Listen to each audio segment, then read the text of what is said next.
Alabama in the 1960s was a culinary crossroads where deep-rooted agrarian traditions collided head-on with mid-century modern convenience. The state's dinner tables reflected its varied geography.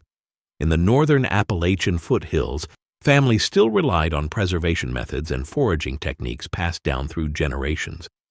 In the fertile Black Belt region, agricultural workers maintained historic foodways born out of necessity and resourcefulness. Meanwhile, down on the Gulf Coast in Mobile, the local cuisine was defined by abundant seafood and French-Spanish influences. By the 1960s, the post-war industrial boom brought new ingredients to Alabama grocery stores. Cast-iron skillets and slow-simmered cast-iron pots were suddenly sitting next to Pyrex casseroles and copper gelatin molds. Church potlucks, homecoming dinners, and Sunday afternoon gatherings became the testing ground for recipes heavily reliant on canned goods, boxed mixes, and corporate marketing. Yet, alongside these modern shortcuts, Alabamians continued to hunt, forage, and cook heirloom dishes that required days of preparation. These 15 meals represent the exact intersection of history, geography, and 1960s culture in Alabama. N15. Pear salad. The concept of a salad in the 1960s South frequently involved no actual leafy greens, and pear salad was a staple of church potlucks and meat and three diners across Alabama. It existed exactly at the intersection of agricultural frugality and the mid-century obsession with canned convenience. The dish required no cooking and could be assembled on a platter in under 5 minutes. The preparation was entirely standardized. A drained canned pear half was placed flat side up on a single leaf of iceberg lettuce. A generous dollop of mayonnaise, almost exclusively Duke's in Alabama households, was dropped into the hollowed-out core of the pear. The entire assembly was then heavily sprinkled with freshly grated sharp cheddar cheese. The combination of sweet syrup, acidic mayonnaise, and salty cheese created a complex flavor profile that defined Southern ladies' luncheons. A single maraschino cherry was frequently placed on top of the cheese for a pop of visual color. While the dish has largely disappeared from modern menus, it was considered a mandatory side dish for Sunday dinners throughout the decade. N14. Tomato aspic.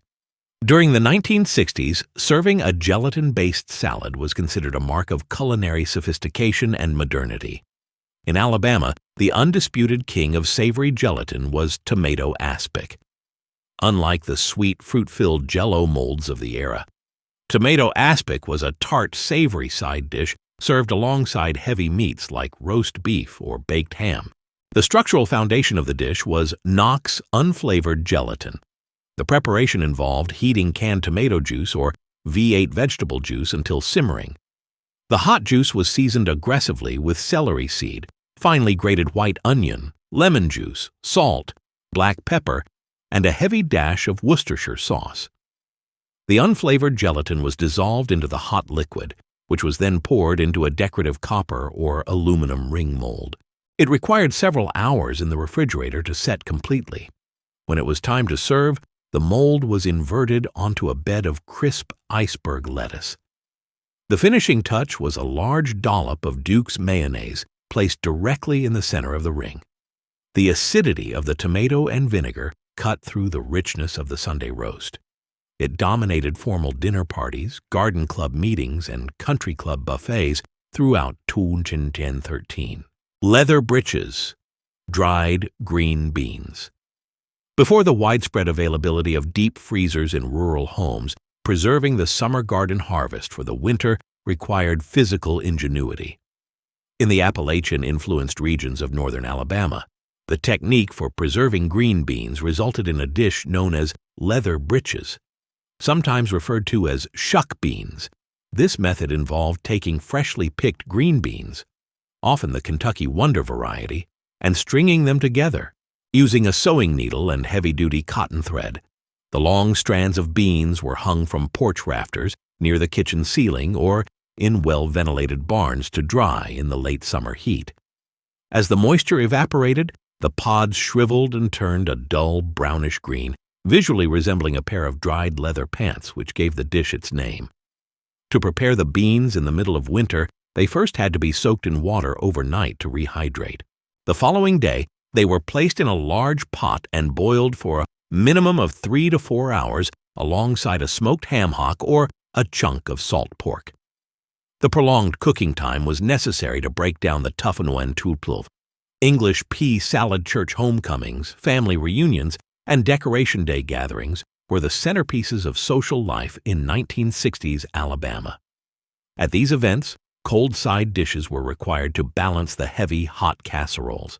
English pea salad became an absolute staple due to its reliance on shelf-stable ingredients and minimal preparation time.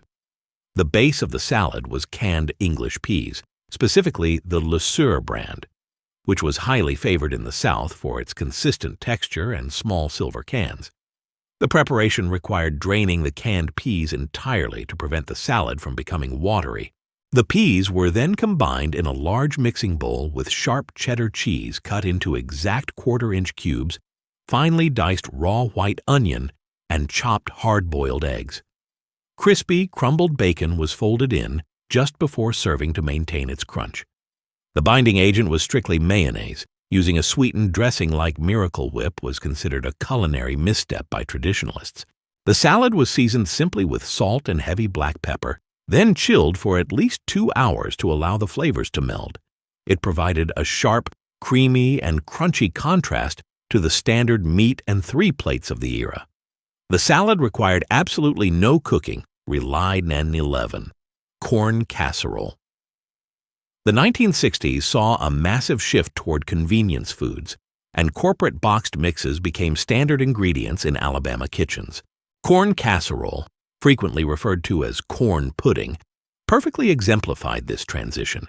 It blurred the line between a savory side dish and a sweet bread, and it appeared on nearly every holiday table throughout the decade. The recipe was a masterclass in utilizing pre-packaged goods.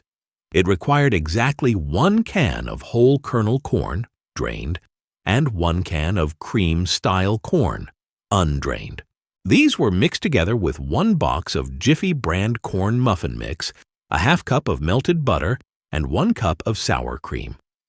Some variations included shredded cheddar cheese or a can of chopped green chilies, but the standard Alabama version remained straightforward. The thick batter was poured into a greased 9-13-inch Pyrex baking dish and cooked at 350 degrees Fahrenheit for 45 to 50 minutes. The resulting dish had a custard-like center with a slightly caramelized golden brown crust. It required no advanced baking skills but delivered a consistently rich, sweet, and savory accompaniment to baked ham or fried chicken. Its reliance on highly processed canned ingredient to 10. Chitterlings with vinegar. Rooted deeply in the agricultural history of Alabama's Black Belt, chitterlings, universally pronounced chitlins, represent the ultimate expression of make-do cooking. Historically tied to the sharecropping system and the winter hog-killing season, chitterlings are the small intestines of a pig. In the 1960s, preparing and eating chitlins was still a significant community event, often reserved for holidays like Thanksgiving and New Year's Day. The preparation process was notoriously labor-intensive and required an exacting standard of cleanliness. The intestines had to be repeatedly washed, turned inside out, and meticulously stripped of excess fat and membrane by hand. Once cleaned, they were boiled in a large pot for 3 to 4 hours. To mitigate the famously pungent odor that accompanied the boiling process, cooks often added a whole peeled onion, a raw potato, or a generous amount of red pepper flakes to the cooking water. The prolonged boiling resulted in a tender, chewy texture. Chitterlings were served extremely hot and were always heavily dressed with apple cider vinegar and fiery hot sauce to cut through the intense earthy richness of the offal. It was a dish that demanded respect for the animal and the grueling labor required to prepare it. While many associate soul food solely with the finished product, the process of cleaning and boiling the Krentunia baked cheese and bacon grits. Grits have been a foundational starch in Alabama since Native American tribes first ground corn, But the 1960s casserole craze transformed this simple breakfast item into a heavy, elegant dinner side dish. Baked cheese and bacon grits elevated the humble ingredient into a soufflé-like bake that was frequently served at dinner parties and bridal showers. The dish started with stone-ground white corn grits, which were boiled slowly in water or chicken broth until they absorbed the liquid and released their starches. Once the grits were thick and bubbling, the pot was removed from the heat. A substantial amount of grated sharp cheddar cheese, a half cup of whole milk, and a half stick of butter were aggressively stirred into the hot grits until completely melted. Next, 2 to 3 beaten eggs were tempered and folded into the mixture to provide structure and lift. Finally, crumbled bacon and a dash of cayenne pepper were added. The mixture was transferred to a buttered casserole dish and baked until the edges were browned and the center was set. The eggs caused the grits to puff up slightly, creating a light, airy texture that contrasted when you ate. Grape jelly meatballs. The 1960s marked the golden age of the American cocktail party, and no appetizer was more ubiquitous in Alabama living rooms than grape jelly meatballs. This recipe was heavily pushed by corporate food marketers and quickly became a mandatory offering at neighborhood gatherings, Tupperware parties, and church socials. The brilliance of the dish lay in its paradoxical combination of ingredients and its hands-off cooking method. The sauce was created by melting together equal parts of Concord grape jelly and Heinz chili sauce in a slow cooker, electric skillet, or chafing dish. The pectin in the grape jelly acted as a natural thickener and provided a deep sweetness, while the chili sauce contributed acidity, tomato base, and a mild spice.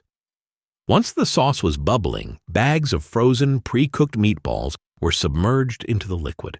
They were left to simmer on low heat for several hours until the sauce reduced into a sticky, dark glaze that coated the meat.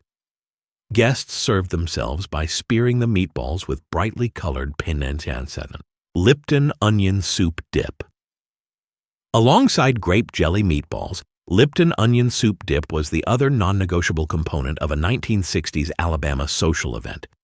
Although the recipe was reportedly invented in California in 1954, it completely dominated Southern entertaining by the following decade.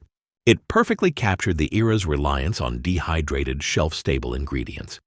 The recipe was incredibly rigid and rarely deviated from its 2 core components. 1 packet of dry Lipton Recipe Secrets onion soup mix and 1 16-ounce container of full-fat sour cream. The dry mix, containing dehydrated onions, onion powder, salt, and beef extract, was thoroughly stirred into the sour cream. The most critical step in the preparation was time. The dip had to be covered and refrigerated for a minimum of 2 hours. This chilling period was mandatory because it allowed the dehydrated onion flakes to absorb the moisture from the sour cream and soften, while the beef bouillon flavor permeated the dairy. It was served exclusively with thick, ridged potato chips, usually Ruffles, because flat chips lack the structural integrity in its 6. Fried crab claws. In the southern tier of Alabama, the culinary landscape is dictated by the Gulf Coast and Mobile Bay. While much of the state relied on pork and agriculture, the coastal communities thrived on seafood. Fried crab claws became a defining regional specialty in the 1960s, served at seafood shacks along the Mobile Causeway and in upscale dining rooms alike. The dish utilizes the claws of the blue crab, which are abundant in the brackish waters of the bay. The preparation requires a specific butchery technique. The hard shell of the claw is cracked and carefully removed, leaving a pristine lump of sweet crab meat attached to the articulating pincer, which serves as a built-in handle. The exposed meat is dipped in a buttermilk wash, then aggressively dredged in a mixture of fine cornmeal, all-purpose flour, salt, black pepper, and local seafood seasoning. The claws are deep-fried in hot peanut oil for only 2 to 3 minutes, just until the cornmeal crust turns golden brown and crispy. Because the crab meat is in 5. Hoe cakes. Hoe cakes represent the purest, most elemental form of Southern bread. While the 1960s saw the rise of canned biscuits and sliced white bread, Hoe cakes remained a daily staple in working-class and rural Alabama households. The name originates from the 19th century practice of agricultural field workers mixing a rudimentary batter and cooking it directly on the flat iron blade of a field hoe held over an open fire. By the 1960s, the cooking implement had changed to a seasoned cast-iron skillet, but the recipe remained untouched. True historical hoe cakes contain no flour, no sugar, no eggs, and no leavening agents. The batter consists strictly of finely ground white cornmeal, boiling water, and a pinch of salt. The boiling water partially gelatinizes the cornmeal, binding it together. A spoonful of the thick batter is dropped into a skillet heavily coated with hot bacon drippings or lard, then flattened with a spatula. It is fried until a dark, crispy crust forms on both sides, while the interior remains dense and slightly creamy. Hoe cakes were not eaten as a standalone item. They were a functional tool used for Lane cake. If Alabama has an official state dessert, it is undoubtedly the Lane cake. The recipe was invented by Emma Rylander Lane of Clayton, Alabama, who first published it in her 1898 cookbook, Some Good Things to Eat. However, the cake experienced a massive cultural resurgence in the 1960s after being immortalized in Harper Lee's 1960 novel, To Kill a Mockingbird, where the character Miss Maudie Atkinson bakes them for the neighborhood. The Lane cake is a masterclass in patience and complex flavor building. The structure consists of 3 to 4 layers of a light, fluffy white sponge cake made primarily with beaten egg whites. The defining feature, however, is the filling. The rich mixture is cooked on the stovetop and contains butter, sugar, egg yolks, freshly grated coconut, chopped pecans, and raisins. Most crucially, the filling is heavily spiked with a massive pour of Kentucky bourbon. Once assembled and frosted with a boiled white icing, a Lane cake cannot be eaten immediately. It must be covered and allowed to rest in a cool place for at least 2 to 3 days. This aging process allows the bourbon to seep into the sponge layers, creating a dense, boozy, and incredibly rich dessert that was reserved for Christmas and special in N3. West Indies salad. Despite its Caribbean-sounding name, West Indies salad is an entirely original Alabama invention. It was created in 1947 by Bill Bailey at Bailey's Restaurant in Theodore, Alabama, a small town near Mobile. By the 1960s, it had become the premier seafood appetizer across the Gulf Coast region. Unlike heavy mayonnaise-based seafood salads, West Indies salad is a masterclass in culinary restraint and precise marination. The recipe requires only a few ingredients, but the technique and ratios are uncompromising. The base is 1 pound of premium jumbo lump blue crab meat, which must be carefully picked to ensure no cartilage remains. The crab is layered in a glass bowl with 1 large white onion that has been finely diced. The marinade is poured over the top, consisting of exactly 1/2 cup of Wesson vegetable oil. Olive oil is never used as its flavor is too strong. 1/2 cup of apple cider vinegar, salt, black pepper, and, most importantly, 4 tablespoons of ice water. The ice water shocks the crab meat, ensuring it remains firm and doesn't break down in the acid. The bowl is covered and must marinate in the refrigerator for exactly 24 hours. It is served cold, scooped, or in N2. Camp stew. In the rural counties of Alabama, large-scale outdoor cooking was historically necessary to feed large crowds at hunting camps, political rallies, and community fundraisers. Camp stew is the Alabama equivalent of Georgia's Brunswick stew, but it maintains distinct regional characteristics. It is not a quick weeknight dinner. It is an all-day event that requires constant supervision. The cooking vessel is traditionally a massive 20-gallon cast-iron washpot positioned over an open hardwood fire. The stew begins by boiling massive cuts of meat until they fall off the bone.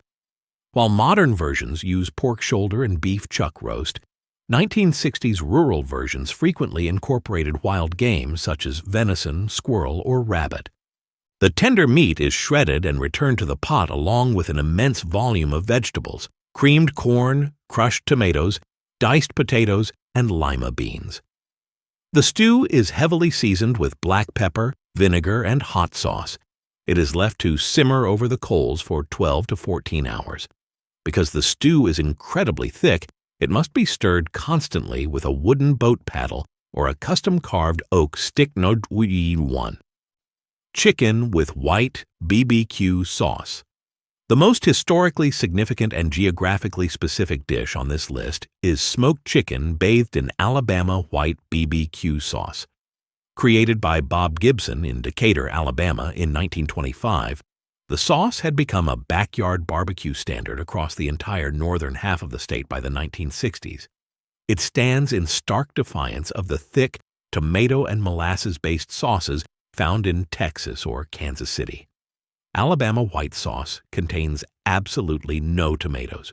The base is entirely mayonnaise, which is heavily thinned out with sharp apple cider vinegar and fresh lemon juice. The liquid is then aggressively seasoned with coarse black pepper, salt, sugar, and a spoonful of prepared horseradish for a sharp nasal kick. The cooking process is equally specific. Whole chickens are split in half and smoked low and slow over smoldering hickory wood for several hours. The magic happens at the very end of the cook. Instead of being brushed with the sauce, the entire smoked chicken half is plunged directly into a vat of the white sauce. The vinegar penetrates the meat, cutting the smoke and fat, while the mayonnaise clings to the skin, creating a barrier that prevents the poultry from drying out. It is a uniquely Alabama flavor profile that defines the state's barbecue culture. During the 1960s, a backyard gathernduinen. The meals served in 1960s Alabama were more than just sustenance. They were a direct reflection of the state's geographical diversity and rapid cultural shift. From the foraged poke salad of the Appalachian foothills to the meticulously marinated crab of the Gulf Coast, these 15 dishes tell the story of a region balancing agricultural tradition with mid-century modern convenience. If you have memories of these classic recipes, or if your family had a different variation of camp stew or tomato aspic, let us know down in the comments, and don't forget to subscribe to Forgotten Flavor for more historical recipes.